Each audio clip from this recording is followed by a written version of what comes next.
A fool's a fool till they comply with your terms. This quote's from me, at least to my knowledge.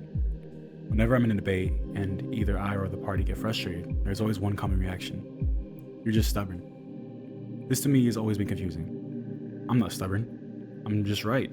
You just haven't counted my points. But I've used this phrase myself with other people, and I've called them stubborn. But why? Why is it to me whenever I'm stubborn, I'm just correct? But when someone else is stubborn, they're just that, stubborn. But to me, it doesn't make any sense. Which is why I thought of the idea.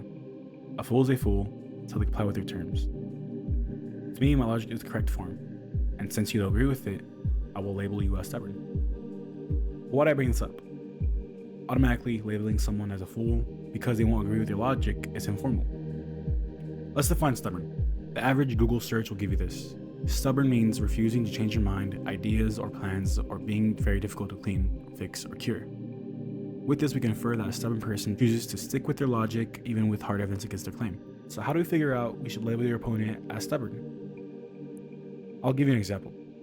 This is Ken and Ravi discussing if the sky is blue. Ken: the sky is blue because the ocean is reflecting the light and sleeping into the sky, therefore it is blue. Ravi: although that is true, the sky can change colors due to weather and time, so it is not always blue, but it can be blue. Ken: but if you look up at this moment, what is the color? Ravi: well, it is blue at this time. Ken: so it is blue. Ravi: but later today, the sky will be black, so it is not always blue. Ken: I will no longer discuss this with you. You are just being stubborn. Ken stopped the debate because he felt it was pointless because the undeniable evidence was in the sky. He was right, but he never thought about what Ravi said.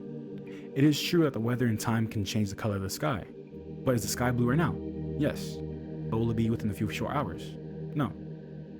In this debate, both are right, to the point where neither of them are correct. Yet, one calls the other a fool simply because he is agreeing with him. This should be avoided to preserve formality.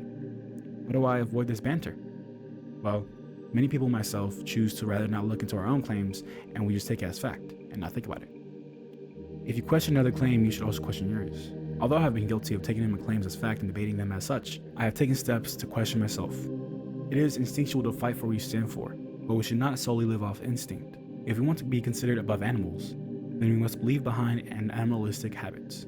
The point of the discussion with you is to highlight that particular idea. A fool is a fool till they comply with your terms is an example of that which highlights the absurdity of the lack of maintaining a foundational of factual correct ideas and believing them to be true. The very fact of you not ensuring and considering your ideas to be false will make the quote apply to you. You will be the fool. Look beyond your own ideas and identify if your ideas are truly correct. And if they're not, don't be stubborn. Figure it out. Thank you for watching.